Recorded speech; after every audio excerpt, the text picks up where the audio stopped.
आणि यानंतर बातमी नाशिकमधल्या बोटॅनिकल गार्डनची। राज ठाकरेंचा ड्रीम प्रोजेक्ट असणाऱ्या बोटॅनिकल गार्डनला महावितरणनं आता शॉक दिलाय। कारण विजेच्या खेळखंडोब्यामुळे बोटॅनिकल गार्डनमधला बोलक्या झाडांचा लेझर शो अनिश्चित काळासाठी बंद करण्यात आलाय।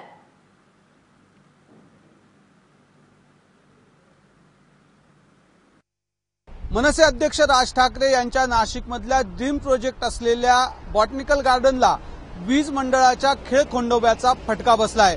आपण बघू शकतो इथला सर्व पर्यटकांचा अत्यंत आकर्षणाचा विषय असलेला लेझर शो, ज्याला बोलक्या झाडांचा शो म्हटला जातो, तो शो अनिश्चित काळासाठी बंद करण्यात आला आहे।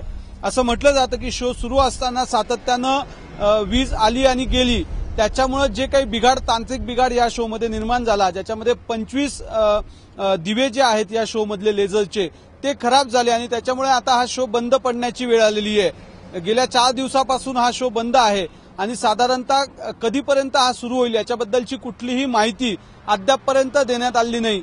आपण या ठिकाणी आलेलो होतो, त्यानंतर चौकशी केली तर असं सांगण्यात आलंय की पुण्याहून एक तज्ज्ञ लोक जे आहेत या शोचं काम करणारे, दुरुस्तीचं काम करणारे, ते लोक येऊन गेलेले आहेत, त्यांनी संपूर्ण पाहणी केलेली आहे, परंतु याच्या दुरुस्तीचं काम नाशिकमध्ये होणं शक्य नाही। त्याच्यामुळे आता पुढे काय करायचं हा सगळा प्रश्न आहे आणि त्याच्यावर काम करणं सध्या सुरू आहे, परंतु नेमकं कधीपर्यंत हा लेझर शो सुरू होईल याबद्दल अजूनही नेमकी वेळ किंवा तारीख सांगण्यात आली नाही।